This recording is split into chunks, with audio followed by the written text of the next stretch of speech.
Hey everybody, Dr. A here, and in this video we're going to be exploring an example dealing with distributed loading.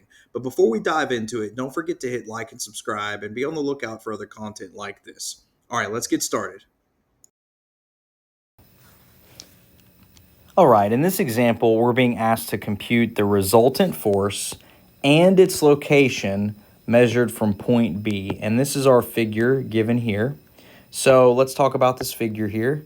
What we have is a member that is 4 meters long, and at the left point A we have our w-axis and our x-axis, and here's point B on the right side, and our load is this polynomial curve right here, which has a function of 2.5 x cubed, and we're given that w as a function of x carries units of newtons per meter. Okay, so how do we get this started? So under solution, I'm going to say let's calculate the resultant force first. So we're going to say F equals the integral from 0 to L, w as a function of x dx. And for our specific problem, we're going 0 to 4 meters of the integral from 0 to 4 meters, 2.5 x cubed dx. So we should get 2.5 over 4 x to the fourth evaluated from 0 to 4 meters. And so punching that through numerically into your calculator, we'll get, let's see, 4 raised to the fourth times 2.5 over 4, so I get 160 newtons. So again, I think it's good to keep track of your units. This distributed load as a whole, this function in its entirety is carrying units of newtons per meter, okay? And then when you integrate this function, which it itself has units of newtons per meter, you integrate that with respect to a length variable, dx.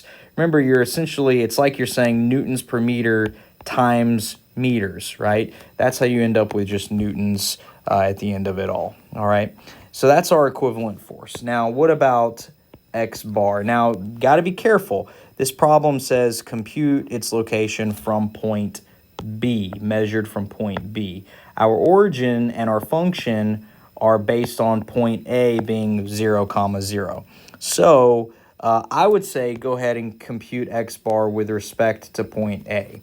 And we know how to do that. That's 0 to L x times w as a function of x dx divided by integral 0 to L w is a function of x dx. Well, that denominator, we already have that. That's 160 newtons. That's our equivalent force. So our numerator is going to be the integral from 0 to 4 meters, x times 2.5 x cubed dx, and then all divided by 160 newtons. So let's evaluate this. Again, this is right now it's measured from point A. So we would end up with 2.5 over 5x to the fifth power evaluated from 0 to 4 meters, all divided by 160 newtons. And 2.5 over 5 should just be 0.5. So 4 raised to the fifth power times 0.5. We get 512 Newton meters divided by 160 newtons.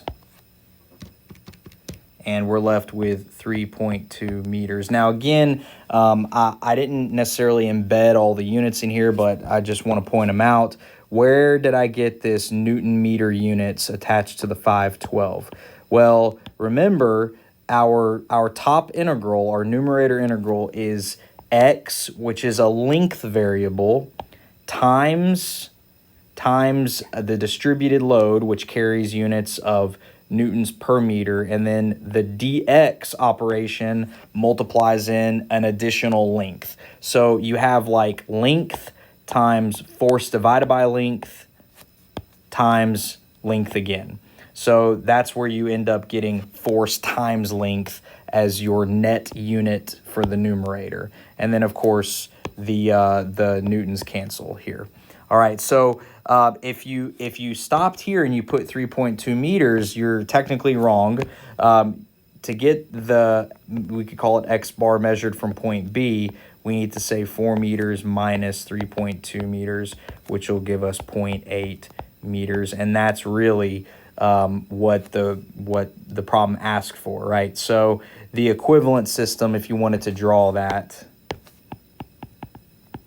equivalent system, is going to look something like this.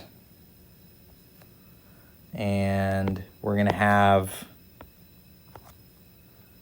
F equals, what was it, 160 newtons. And then